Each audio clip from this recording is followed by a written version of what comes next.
Hey, all you Arizona lovers. This is the Finding Arizona podcast. I'm your host, Jose. And I'm your producer, Brittany.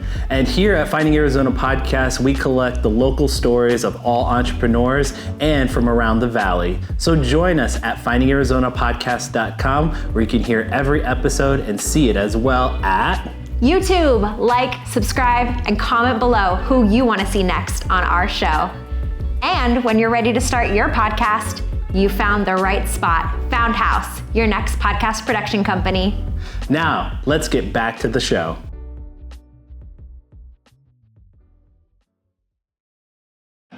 Score big with SeatGeek. Whether it's concerts, sports, or live events, SeatGeek has you covered. Use code FindingArizona to get a fantastic $20 discount on your SeatGeek tickets. Catch your favorite live events hassle-free with extra savings. Visit SeatGeek.com and make every experience unforgettable.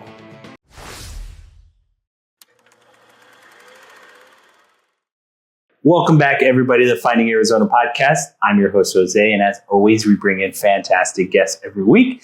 And today's no different. Ladies and gentlemen, as you can see, we're in a different office space we are on the campus of A New Leaf. And I'm going to let this gentleman introduce himself just because I want to make sure that I get the title right. Sure, because you've been here for quite some time, haven't you? I have. So, I am Tanner. Yeah. I work for A New Leaf, and I have worked here for 8 years. Yes. First job out of college, and I just felt like the work that they did was so good, and I kept with it, and I haven't left. Yeah. So we were talking a little bit off air, and one of the things that we like to kind of uniquely put our podcast a little bit different is just trying to understand the individual a little bit. And I know A New Leaf is a part of your life as a job entity, but I'd love to just get your history of like your origin story of how you, see this kind of work in your life and how it affected you to start doing the things that you do now. Yeah, I'm steeped in nonprofit culture. So my parents met working at a summer camp for special needs youth. Okay. And is that the camp? I saw on your LinkedIn. You still work at the camp. Still work for them, yeah. Man. So I do fundraising for them, and they provide free life-changing summer camp experiences to special needs youth. That's awesome. Amazing program. Just incredible. Yeah. It's been around since like 1958. That's awesome. So my parents met there, got married, had kids. Okay. They ended up taking over the camp and running it. So I spent my whole childhood there. I met my spouse there. My brother met his spouse there. My sister met her spouse there. That's awesome. So, it's all an act of service, that camp. Yeah. And it's a wonderful place to meet people. I mean, when you're trying to help people, you meet the most incredible people that you will ever meet.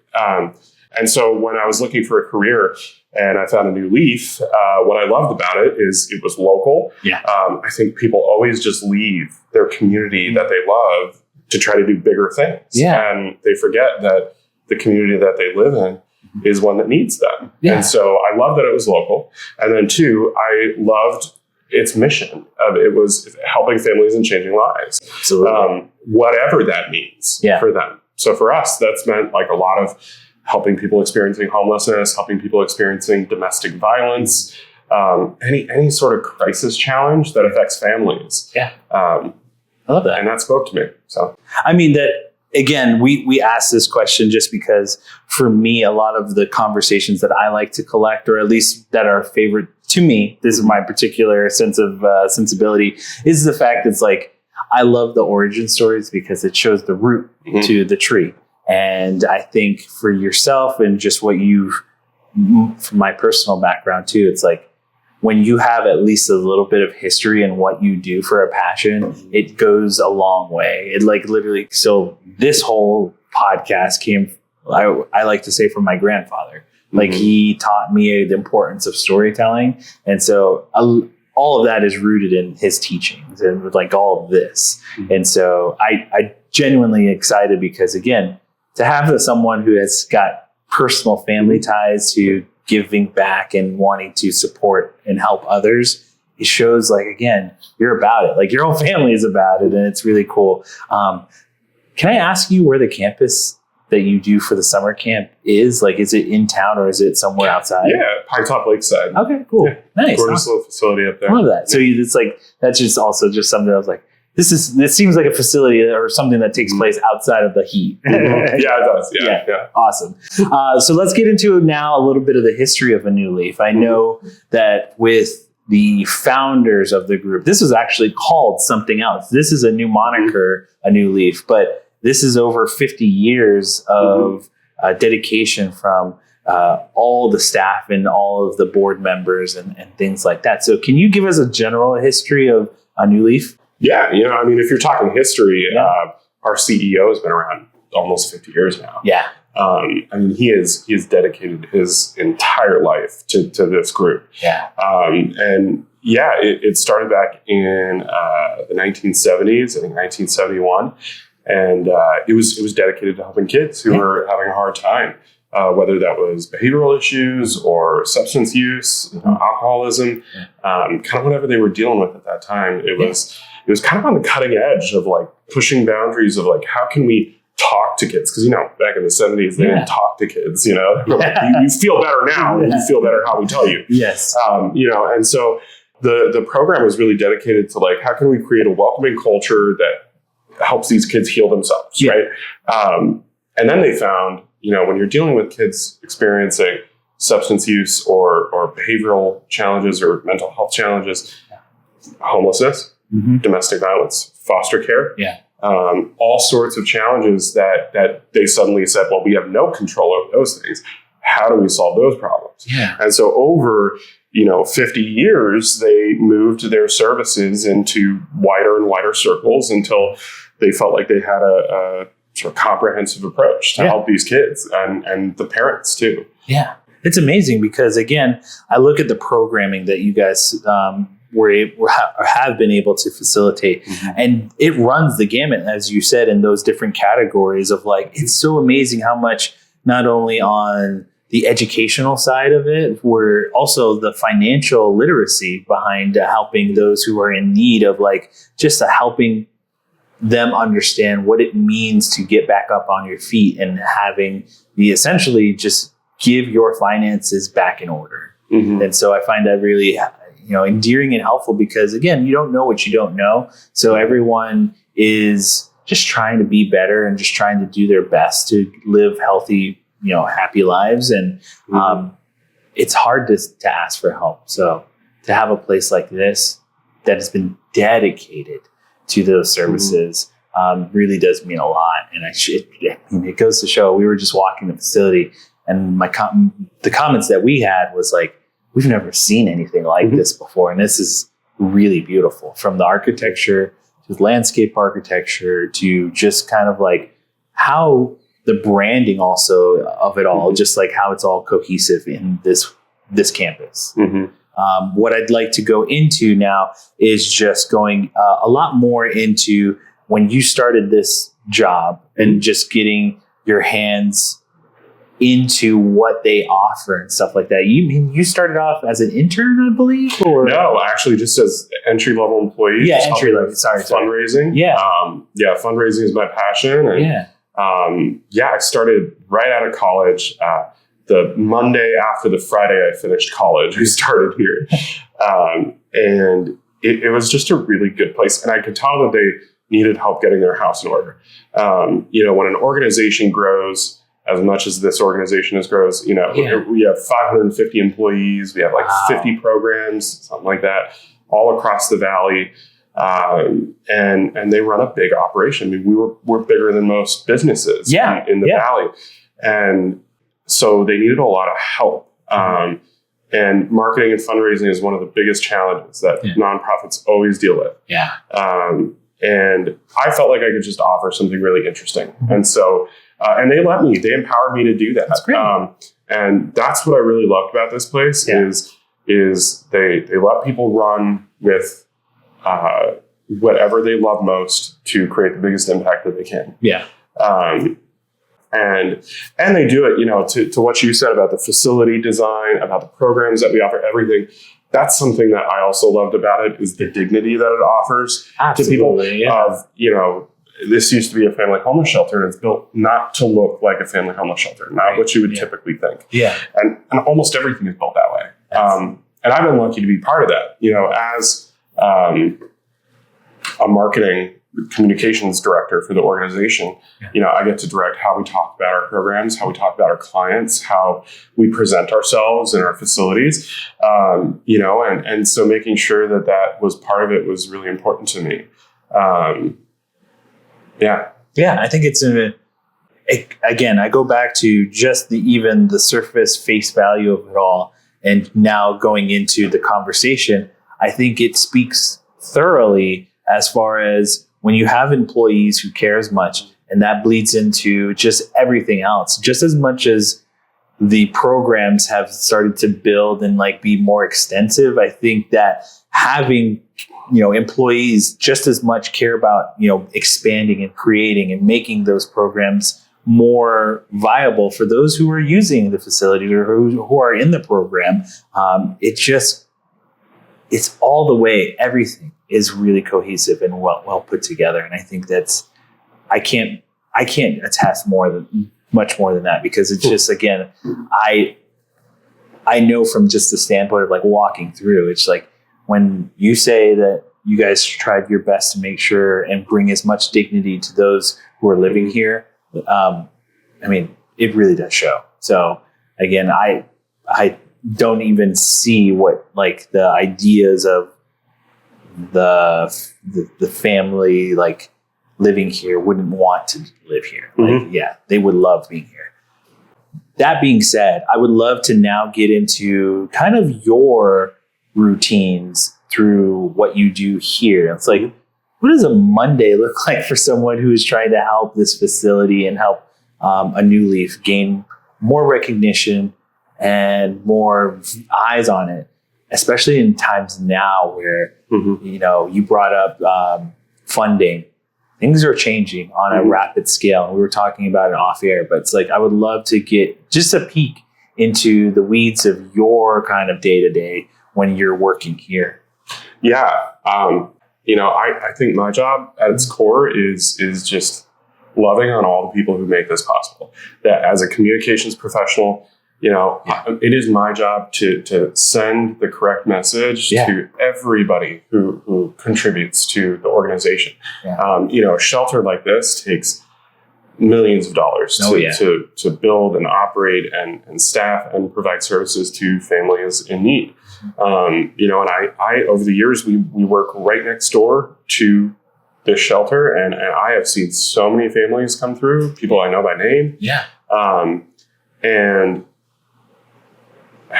you just can't lose sight of that. And so many communications professionals, especially in the nonprofit sector, it's either you're scrappy and young and small and you don't know what you're doing, or you're big, you're corporate, and you've lost touch with the people that love you, right? Another benefit of a New Leaf is we're kind of medium-sized, but we're still local. So we're big. We're able to do the things that a lot of small nonprofits can't do, like build a whole campus. And we can do that, but we still have a really strong relationship with everybody. And I'm talking churches, businesses, even private community members, everybody across the board, and making sure that they know how much it matters what they're doing. You mentioned cuts. Federal government is gutting programs like this that help people facing homelessness. Domestic violence is next up on the chopping block. We expect that to come through. People are going to die because of that. They're not talking about it like that, but that's what's going to happen. And so we need the help of our community more than ever before. And so that's my job. So on Monday, I come in and I say, okay, what am I going to tell to our 10 to 20,000 people who care about us? How am I going to bring out their passion and what they care about, and show them that what they do can matter? I love that. Again, I bring up the fact of the funding aspect of it because it's a elephant in the room, so to speak, because cuts are everywhere. And in particular, when you're seeing the trickle down effect that I was talking to you about off air, was people make these cuts thinking that it's people are going to be just fine. There's no after effect after this. And we are all screaming, no, there are after effects. You are not looking closely enough at what's happening in front of your eyes. I can only imagine the the turmoil that it comes to having to be the smile, interpreter of like what's happening. And that's kind of why we're here today. We want to advocate for you, and we want to show people it's like you guys are really, really working your butts off just to make get the staffing and everything in order so that you're not reliant. But if you can give us a percentage or give me a little bit of because I was looking it up at the numbers that federal funding plays an impact, like how much it supports you guys. Yeah, I mean, it's across the board because we get direct federal funding. The state gets a lot of federal funding that then they hand out. Yeah. Cities get federal funding that then they distribute. Yep. As soon as those are all cut, those cities' first thing that they're going to do is cut their social safety networks. Yep. And we're seeing that. The unfortunate thing is they announce these cuts, and then it takes 6 months to a year at least before you see them start to take effect. And at that point, people forget what happened. And then they look at you and they say, well, why are you closing these programs? Why are you doing this? And well, that's what happens. But the most important thing to me is so many nonprofits are afraid to get political about what's happening right now. And I throw that out the window. I say, you don't have to make it about politics, but you can say what's happening in politics is wrong. Yeah, right now, what's right and what's wrong. Yeah, and that's independent of party or whatever. And what's happening right now is wrong. I mean, it is throwing people out on the street. It's trapping abuse victims with their abuser. Yeah. It's putting kids in dangerous situations. And we're seeing the effects. So I'm in touch with like all this stuff all the time. Yeah. And the point in time count in Maricopa County just got done, which is they go out in January once a year. They count every homeless person on the street. Wow. Okay. And I participate in that count. Yeah. So I was out 5 a.m. on a Tuesday, I think, counting people. And it's unsheltered homelessness is up 28% this year. I was going to ask you this, like, what is the 28%? Number? Jeez. Almost 10,000 people. And you have to remember, we're counting one time, one morning with people we can find. That are like literally in line of sight sort of thing. Line of sight and clearly homeless, know. That's not counting families living in their cars, couch surfing with friends, people who hide because, of course, most places are criminalizing homelessness, so they're going to hide. Yeah. It's a lot worse than that. Can I ask you, from a local standpoint, especially because we're in particular here in Mesa, one of the things I read was that the city of Mesa dedicated this land under the innovation zone. Mm-hmm. And can you explain or go into a little bit more detail what that means for this land and the facilities here? I'm not super familiar with that exact designation myself. Okay. I know that might be part of some of the work that they've done to try to revitalize certain areas of downtown Mesa and the area, and to incentivize business development in the area. Yes. We built this here because it's right next to the light rail. Okay. And there are certain areas that are still struggling to grow and develop. I think they had a couple other tax incentive districts all up and down. Yeah, there was Mesa, right? I think they coded it 11 areas that were kind of highlighting for that. Yeah, so I have a basic idea, and really I think the intent is just to try to draw in investment in the area. Sometimes that's a little blunt, and it doesn't always work exactly how they want it to, but I think their hearts are at least in the right place trying to do something like that. Trying to incentivize the local environment to really come together and just really try to evolve and really, if they can hone on those different scopes of areas and try to help, revitalize them, this is hopefully the network kind of grows in that facility or the zones. That being said, I also going into more of the changes here in the facility, like you brought up, because of the lack of funding. There's when something changes, things have to kind of fill in and fill in the gaps. What is happening to the facilities that are changing? Yeah, so we've got 12 units back here that were originally for family homelessness. Yeah. And they're built like apartment units, and that was on purpose so that families could come in, lock the door, feel safe, let their kids free roam in a space that they own. It's theirs. Yeah. And unfortunately, because of federal funding cuts, full stop, that's why. Yeah. we can't continue to operate it as a shelter. Yeah. And so, we took a look with our team and we said, we have this amazing facility. We need to use it for something that benefits the community. Yeah. So we said affordable housing. And so it's indexed to people's income. So I think it's usually like somewhere 50 to 80% of area median income. Okay. And then we just base rent on how much money they make. Yeah. Awesome. Keeps it affordable. They're not burdened by paying too much rent. Yeah. And that's a huge benefit. Like, I can tell you, we've got like incredible people here. I mean, there's so many stories, but like, I think of like a single veteran dad with like 2 daughters, and he's got some mental health challenges and taking care of his kids and not having a wife around to help, and he's running it solo, and guy really needed some help. We've got a single mom with like 4 kids, and she overcame some serious drug addiction and had lost custody of 4 of her kids. Wow. Fought for 5 years through the system to get all of them back. And she's been here like 9 years, something like that, since we opened. So, I mean, as harsh as it is to say, like, these are the types of things that need to be said out loud, or at least said into the places where funding will be able to be heard and understood. It's like, when you guys change something like, say, 12 units, it's affecting families and lives, and stories like this where it's like, yeah, we had some silver lining that came out of this outcome. But if we had more support, we could keep more people housed and help them even further along, in more critical condition people too. It's like, I get frustrated in those moments where it's like, I feel hopeless, where I cannot help anymore. And it's these conversations where I'm like, I needed to hear these types of things, because it's a kick in the butt to like want to do more and give back more for myself and for my own family side of it. Yeah. So, yeah, and I think that also speaks to another point of when we kick these people out of these shelters and spaces, right? Yeah. I'm pulling at heartstrings. I'm saying, you want to kick families out, you want to do this, you want to do that. What they don't realize too is when you push people out on the street, people who are unstable because they're dealing with addiction or mental health or other challenges, guess what happens as soon as they get put out on the street? They get policed, they get EMS called constantly.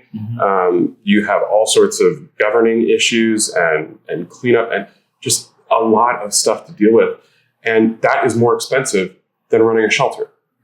Like there are studies out there that show this, that like the amount of money it takes to police and provide medical services to someone on the street versus put them in a shelter in a space where they're comfortable, where their kids, because a lot of these people have kids, can have a stable home. It's cheaper. Yeah.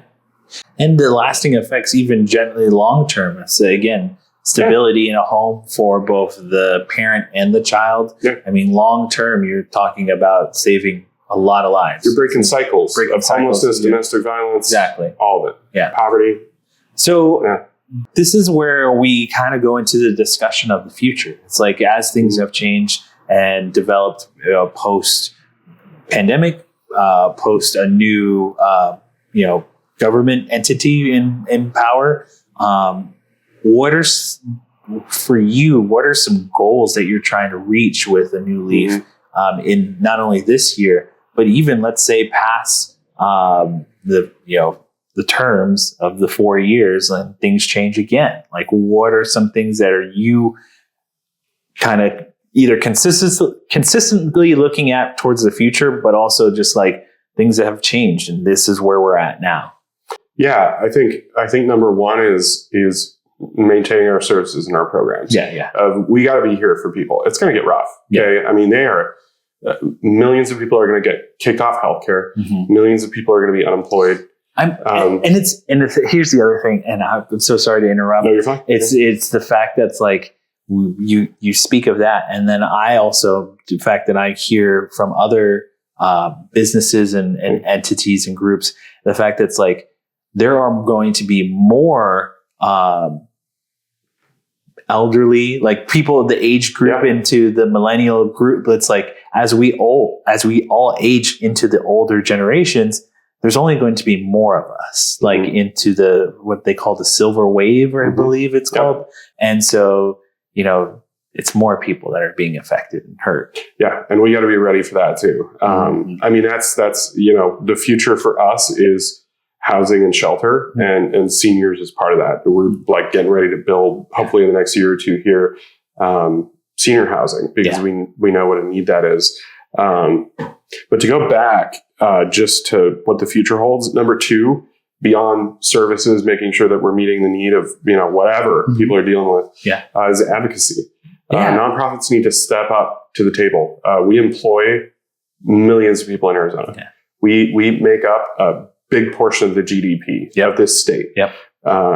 And we do the things that government is afraid of doing, that they're not good at, and that if we didn't do, they would have voters banging on their doors, telling them, why aren't you helping your community? Yeah. And we need to make sure that elected officials know that, because they're getting away with murder a little bit. I mean, they are able to, ride the coattails of incredible nonprofits that take care of their communities and the people who need it, while the cities ignore them.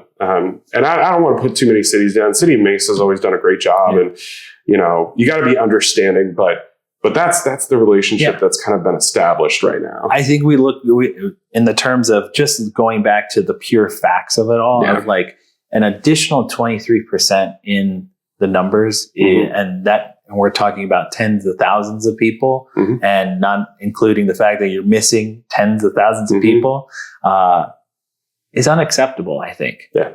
So I appreciate your candidness towards the numbers and towards how you feel about it, because I think it again goes back to the understanding that the employees behind that are just as passionate of the whole foundation, it shows, and it's important.